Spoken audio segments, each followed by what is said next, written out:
Hey, what's up everybody? Thanks for clicking on the video. This is Ritchie, and today we're going to learn a tune called Minor Swing in the style of Gypsy Jazz. This song was written by Django Reinhardt, who was also the creator of this style of music, 1930s swing French jazz, right? I'm assuming you're all here because you're interested in learning this style, and I'm hoping that this video can get you started on that. This song, Minor Swing, is one of the pretty much the first song that anybody in this style learns, and it's probably the most famous of all the tunes in this style as well. It's a great song, and it's also very simple. It's a 1-4-5 in minor key, A minor, and it's only 3 chords, so that's pretty easy as well. So today we're going to go over the very basic version, and then I'll show you another Gypsy-esque version, a couple of other ways to voice chords and things like that to get that sound, and then maybe a few other things. We'll see how it goes. So let's get it started. The first chord in this tune is A minor.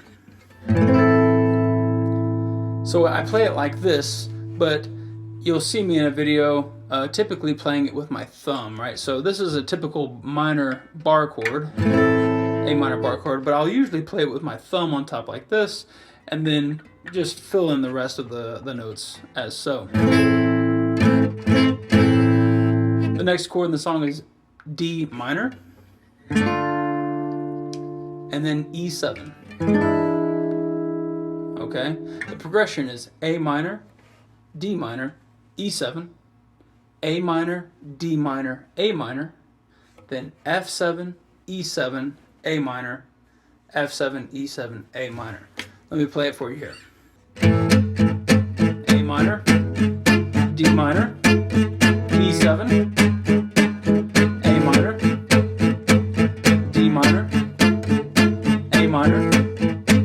F7 to E7, A minor, F, E, and then it does it all over again. That's the entire progression of the tune. Alright, so this is all you need to know to be able to jam this song with people that are in the style. If you go to a gypsy camp or something like that, or you meet somebody who plays the style, they'll definitely know the song, and then you can play along with this tune. Alright? So let's look at some other voicings that we can use with this as well. All right. So in Gypsy Jazz, a typical voicing that makes this style have this kind of happy, unhappy, middle ground, melancholy sound is actually the 6th. Okay. So a lot of the chords that you play have the 6th in them, the major 6th, the note. So when we started out with this is the most basic version that we started with, A minor, right? But if we want to add that kind of gypsy sound to it, we'll add the 6th. So let's look at an A minor 6 chord. So instead of it being like this, we'll have to reposition our hands and add the 6th note like this. So we'll put our index on top. Then we're going to skip the A string, okay? This happens a lot in jazz, happens a lot in gypsy jazz, where you skip voicing the A string. You mute it with the finger that's holding the top string down. So in this case, I'll show it to you from the top to the bottom, okay? We're going to bar our finger on the last 3 strings, the top 3 strings, and then we're going to place our index finger right here, okay? So this is the 6th note. This is that note that's going to give that feeling of gypsy jazz to the song, right? And then we'll place our middle finger on the A right here. Our middle finger is in a position right now where we're going to have it laying down a little bit on top of that A string, and we're going to be muting it like that. We're not going to use that. So it'll sound like this. Right, it's muted. This is A minor 6. You'll notice that already has that gypsy sound to it, that kind of like melancholy, weird, happy, sad. I don't even know how to explain it really sound. Beautiful sound is what it is. So this is A minor 6. So in Gypsy Jazz, they use a ton of 6 chords, major 6 and minor 6 chords. In this song, this is A minor 6. Take this, and for every other Gypsy tune that you learn from now and forever, use this voicing, okay? This is not the only voicing for this, but it's one of the most common, okay? And I will talk about its uses here in just a little bit, but let me just get through showing it to you, all right? So the next chord is D minor in the progression.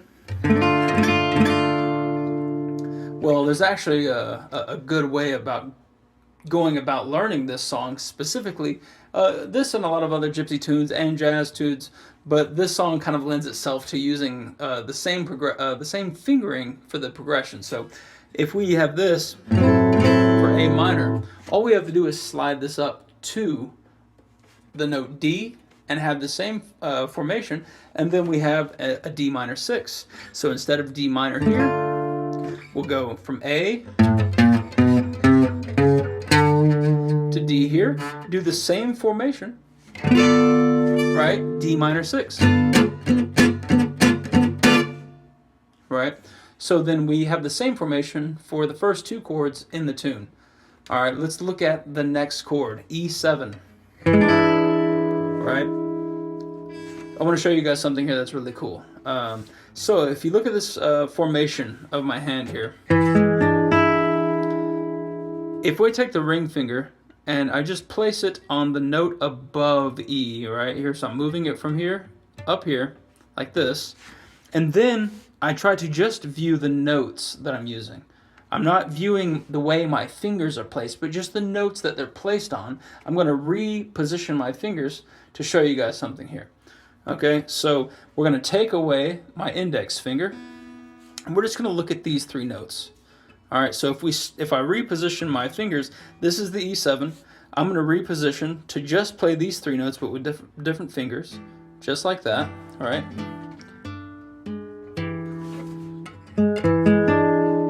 And then I'm going to take my middle finger and just put it on the string below, right there.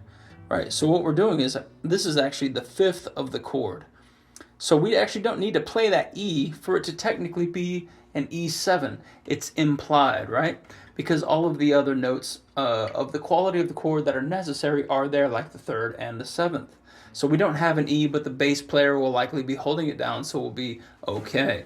So if we have this E7 and we use that bass note, we're still playing an E7 here, okay? Without explaining too much, this actually turns into a diminished chord, which is something that you can use on dominant chords to move them around because they're kind of intertwined in a way, right? Dominant chords and diminished chords are kind of homies, right? They're brothers. They live in the same house, okay? So when we actually place our finger on that bass note above it, we end up making the same voicing as we did with the two beginning chords, the A minor 6 and the D minor 6, right? Because look, I'm holding these three notes here. I was holding these for the E7. I just did that. And now, if you look, if I flatten my ring finger here, it actually makes that minor 6 voicing again. This actually allows us to use the same voicing for every single chord in the progression. So let's look at it here. A minor, D minor, E7. A minor 6. D minor 6. E7. A minor 6. We keep going down the progression. D minor 6. A minor 6, and then at the end of the progression it's F7 and E7, which are the same voicings that we're talking about. We've been using this for the E7. All we need to do is raise it up a half step for F, and then down a half step for E, and then back to A, right? So let me play the whole progression for you in just this formation of minor 6 chords, even though one of them's dominant. So check it out.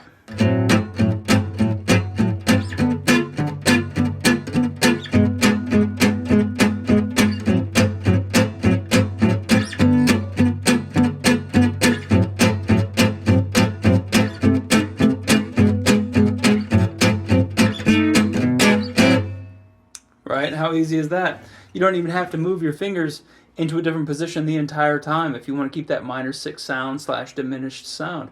That's one great thing about Gypsy jazz as well.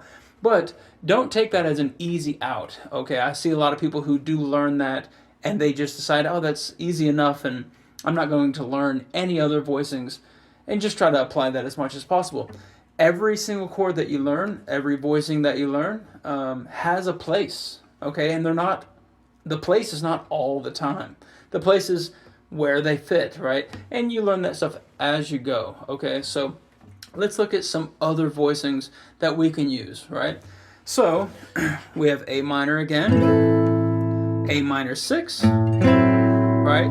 These two are both fine for the starting chord. But when we go to D minor, what's another option we might have? We have this D minor 6 here. Okay, but let's not use that one since we've already used it. So let me show you guys another form of D minor 6, which is actually another chord that has a different name.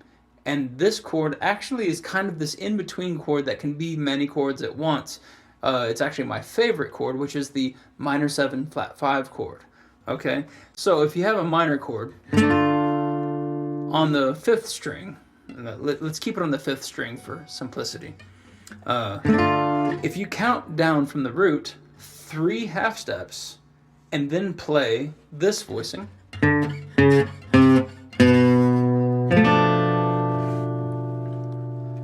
then you actually have a minor 6 version of that chord. So this is D minor. And then if we go down 3 half steps and do a minor 7 flat 5 chord, which is like this: index, ring, middle, pinky, right? That chord is actually the same thing, but it's an inversion with the 6th and the bass of that minor chord. So let's see, how could we do that for A minor? We're sticking to the 5th string here. So the 5th string is obviously A, so we have to find A on the 5th string. You notice that with D minor, if it's here, we have to count 3 half steps down to do the minor 6 version in the minor 7 flat 5 chord voicing. So we obviously couldn't use the open A because I would have to count down 3 half steps past to open, which my neck would have to be out here, right? So we're going to have to find A on the same string elsewhere, which is actually on the 12th fret, right? So if we have this A minor here on the 12th fret, we can count down 3 half steps and do the minor 7 flat 5 chord voicing, and it's A minor 6 with the 6th in the bass, okay? So this is pretty nice to know as well. And then just stick with me here, and I'll get to more of the minor 6, the minor 7 flat 5 stuff here in just a second. The next chord in the progression, we have A minor, D minor, then E7. E7 again, play it as normal. So if we were to play it with the D minor 6 and the minor 7 flat 5 voicing on B, it would be like this.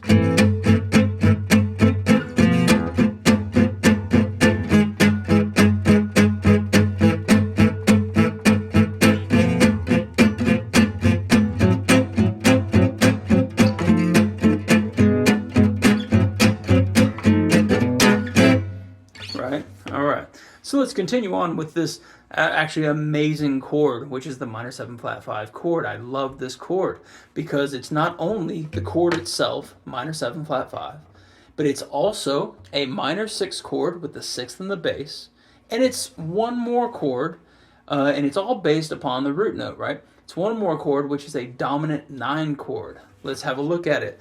So we have A minor here, then we went to the D minor 6 with this voicing that we're talking about. Well, this actually can go into the E7, but how would we do that? You actually need to view the top string as where the bass note is going to be. So in this case, it's going to be E. So E is going to be on the 12th fret, otherwise it's open, and I can't go further down the neck again, right? So I'm going to move it up. If we're looking at this bass note E here, we just need to place our fingers 1 fret behind, 1 string below, and play that minor 7 flat 5 voicing. Now, this is also an E dominant 9 chord. So, right?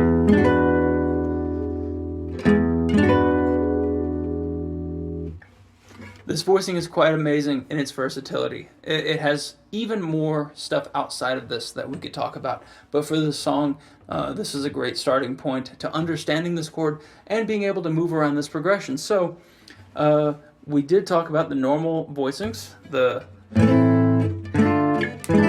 Then we talked about using the D minor 6 in the minor 7 flat 5 version, but let's try to use the minor 7 flat 5 chord on every single chord, right? So how would that work?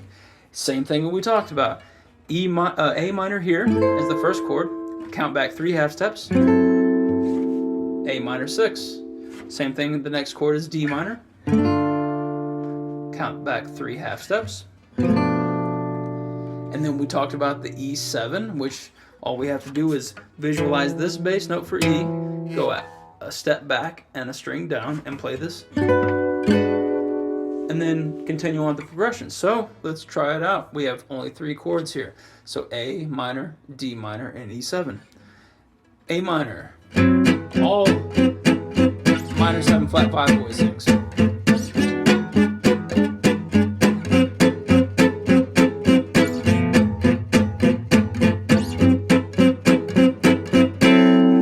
Next chord, F7.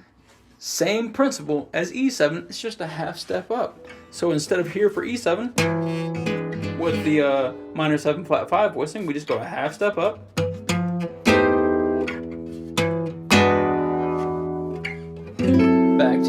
Back to A.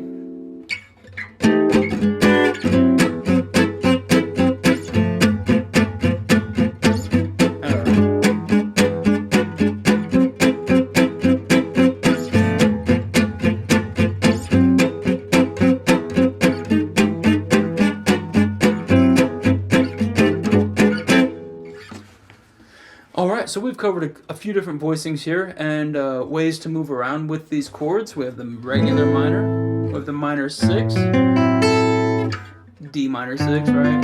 Same thing, we have D minor here, D minor 6 here, E7, except for now we're going to use our 3 fingers here, place our finger on the bass, and then it's actually that minor 6 voicing again, so we play the whole song with the minor 6 voicing.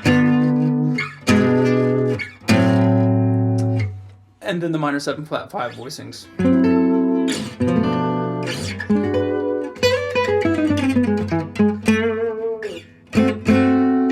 Right? So it's kind of 3 pathways to play this tune. And these are great to interchange. This is actually one of the wonderful things that I love about Gypsy Jazz is that you can use all of these, you know, kind of all of the time in any way that you feel like, instead of there being some kind of superstructure to a song and like all of these riffs and melodic lines that you need to play in a very particular way for a lot of mainstream songs and things to make it sound like the song. There's a lot of improvisation that goes on in Gypsy Jazz that allows for choices to be made and choices based upon your own personal preference, right? So take these and play around with them and enjoy them, and then when you go to play a new song, you learn a new song, all of these will apply. So if you have a dominant chord in another song, another jazz tune that you learn, a Gypsy Jazz tune, or even a regular song, it's just music theory that we're talking about here. You can take those same principles and apply them. So if you have a song that has D7 to G,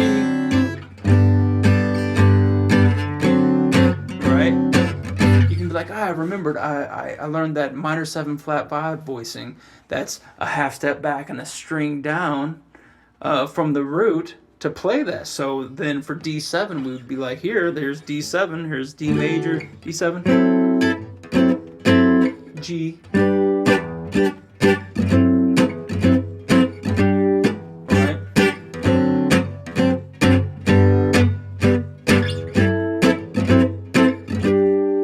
Right? It all works, it all comes together. Keep learning this stuff. Learn more. Everything that you learn will apply to every other song that you learn, and this is how you keep getting better and better. It's just by digesting the little bits of information over time and making some connections, right? As musicians, the best thing that we do, really, if you think about it, is pattern recognition. So yeah, thanks so much, guys, and I hope this video was very informative to you and that it will help you to start learning this style of music. I'm also creating other things around each song, so I have a backing track for minor swing online, which I'll have at the end of this video. and you can click on that and play along with it. And then I will also do a lead version of this to how to play the melody, and also some some lead solo ideas, some improvisational ideas on this song. And I will do this for many other Gypsy Jazz songs, so stay tuned. And if you have any questions or concerns, please let me know in the comments. Thanks so much, guys. I'll see you in the next one.